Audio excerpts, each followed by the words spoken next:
Welcome to கலிரு. இப்போ பார்க்க போகிறது வெர்ச்சுவல் கண்டிஷன்.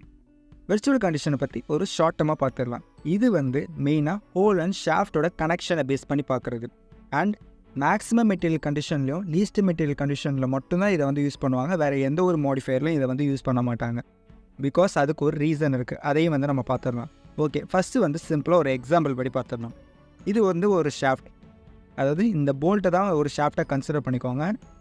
இதில் நம்ம டாலரன்ஸ் ப்ளஸ் பொசிஷனல் டாலரன்ஸும் அப்ளை பண்ணியிருக்கோம். ஃபஸ்ட்டு லிமிட் டாலரன்ஸ் ஜோன் என்ன, 19.5லேருந்து 20.5 இதோட லிமிட் டாலரன்ஸ் ஜோன்.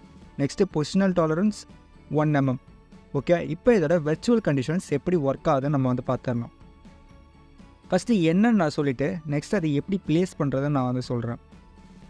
இப்போ இதோட மேக்ஸிமம் மெட்டீரியல் கண்டிஷனில் இருக்க டயா 20.5, ஏன்னா அதான் அங்கே நம்ம இனிஷியேட் பண்ணியிருக்கோம் எம்ன்னு சொல்லிவிட்டு. அது ஷாஃப்டில் நம்ம கன்சிடர் பண்ணுறதுனால 20.5 நான் இப்போ ப்ளேஸ் பண்ணியிருக்கேன்.